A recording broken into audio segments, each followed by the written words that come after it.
몇 년 전부터 도파민 중독이라는 키워드를 정말 많이 볼 수 있습니다. 쇼츠 몇 개 보려다가 계속 스크롤을 하게 되고 30분, 1시간씩 그냥 날려버리게 되죠.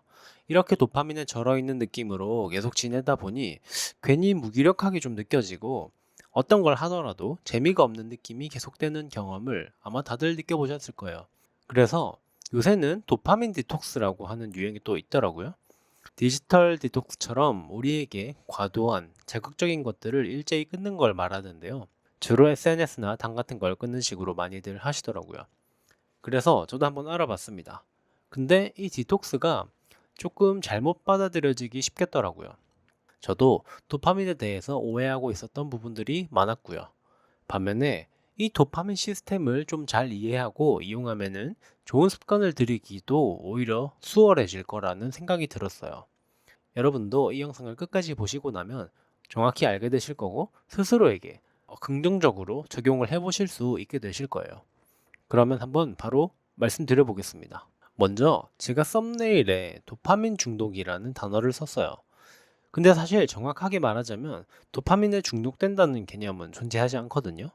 도파민은 어떤 쾌락적인 물질로 받아들이기 쉬운 것 같아요. 도파민 중독이나 디톡스, 그러니까 해독이죠. 이런 용어들이 그런 이미지를 좀 더 강하게 만드는 것 같습니다. 마치 우리가 자극적인 뭔가를 하거나 보거나 먹으면 뇌에 도파민이 계속 쌓이게 되고 그걸 끊어서 뇌를 깨끗하게 만들면 예전처럼 작은 것에도 행복해질 수 있고 뭐 그런 느낌으로 묘사되곤 하죠. 근데 사실 도파민은 그런 식으로 작동하는 게 아닙니다. 우리의 뇌는 매 순간 세상에 대해서 예측을 해요. 이걸 하면 어느 정도 좋거나 재밌겠지? 이 정도 보상이 오겠지? 계속 미래를 예상하고 있어요. 그리고 실제 그 결과가 나오면 뇌는 비교를 하게 됩니다. 내가 예상한 것보다 더 좋았는지, 비슷했는지, 아니면 더 별로였는지. 바로 이 차이, 예측과 결과 사이의 차이, 이걸 예측 오류라고 부르는데요. 도파민 시스템은 단순히 쾌락을 만드는 게 아니라 이 차이를 바탕으로 이 행동을 다시 할지 말지, 앞으로 내가 어디에 주목을 해야 될지를 조절하는 역할에 더 가깝습니다.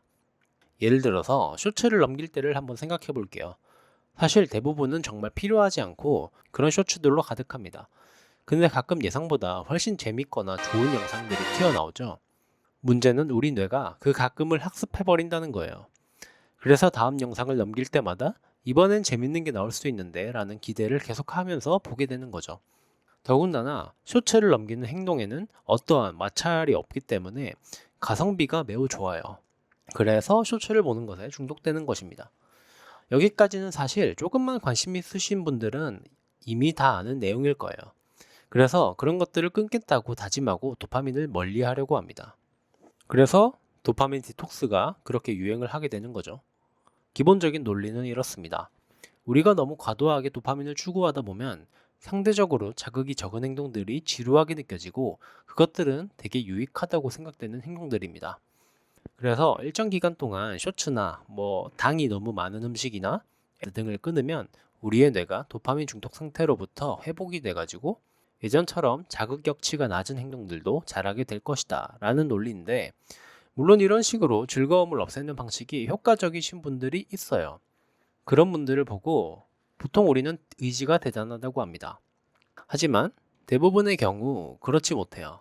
비슷한 예로 다이어트를 생각해 볼게요. 안 좋은 음식들을 많이 먹어서 살이 찐 상태에서 벗어나고자 종종 극단적으로 칼로리를 줄이거나 식사를 하지 않는 방식으로 다이어트를 하는 분들을 볼 수 있습니다. 하지만 우리는 그러한 다이어트가 높은 확률로 요요가 온다는 사실을 이미 알고 있어요. 끊어서 배가 고픈 상태가 계속 유지가 되면 결국 폭식을 하게 되고, 그건 대개 퇴근 후 밤늦은 시간에 의지력까지 떨어져 있기 때문에 그렇게 되는 거라고 이미 잘 알고 있죠. 도파민을 끊는 것도 사실 마찬가지입니다. 즐거움이나 쾌락적인 거를 끊었을 때 흔히 나타나는 부작용이 동기 저하나 과잉 보상이 있거든요. 몸과 똑같이 우리의 정신도 참아내는데 한계가 있어요. 여기에 더해서 실패했을 때 자괴감까지 포함이 되니까 더 좋지 않은 그런 악순환에 빠지게 되는 거죠. 그래서 저는 일단 그러한 것들, 그러니까 쾌락적인 것들을 일단은 그대로 둔 채로 우리가 좋다고 생각하는 거를 조금씩 추가하는 방식이 더 좋다고 생각해요. 긍정적으로 예측이 빗나가면 우리가 그 행동들을 더 많이 한다고 했죠. 그런 상황에 놓일 수 있도록 조금씩만 하는 거예요. 이거는 습관을 아주 작은 습관부터 들인다는 거랑 일맥상통하는 개념인 거예요. 쇼츠처럼 가성비를 높여야 됩니다. 조금씩 해야 되고 그런 식으로 마찰이 적게 만들어서 내가 들이는 에너지보다 보상이 크다는 거를 내 뇌가 무의식적으로 인지를 해야 돼요.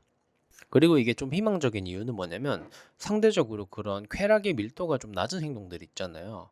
책이나 긴 영화, 운동 같은 거예요. 그런 게 총량은 사실 비슷할 수 있다는 거예요. 즉각적인 보상이 아니라 보상을 얻는 텀들이 상대적으로 길죠. 따라서 우리는 그 무의식적으로 그 보상을 기대하는 시간이 길게 됩니다. 다행인 점은 이 기대를 하는 것 또한 도파민 분비가 된다는 거예요. 여행을 가는 당일도 당연히 좋지만 가는 날을 기다리는 과정도 엄청 설레고 즐겁잖아요. 택배도 마찬가지고요.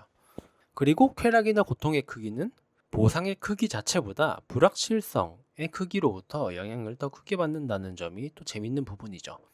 그리고 또 한 가지가 더 추가되는데 우리가 특정 맥락에 의미를 더 부여할수록 더 좋다고 느낀다는 거예요.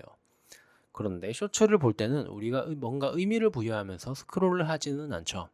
예를 들어 보자면 내가 공짜로 얻은 보상보다 내가 에너지를 들이거나 돈을 쓰거나 시간을 더 들인 거에 대한 보상이 더 값지다고 여기는 거죠. 오늘은 도파민 디톡스에 대한 우려랑 대안에 대해서 하던 생각들을 한번 말해봤습니다. 저도 최근에 문득 쇼츠를 너무 많이 본다고 느껴져서 걱정이 되더라고요. 나의 집중력이 너무 떨어진 게 아닐까 하고요. 도파민에 대해서 조금 더 이해가 늘었다면 부자연스러운 방식이 아니라 우리가 이미 알고 있는 자연스러운 방식으로 조율을 잘 하실 수 있게 되실 거예요.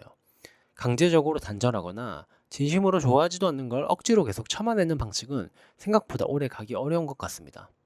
오히려 나에게 맞는 방식으로 조금씩 즐거움을 넓혀가는 게 더 자연스럽고 지속 가능할 수 있다는 생각이 들었어요. 오늘 영상이 도움이 되셨으면 좋겠습니다. 감사합니다.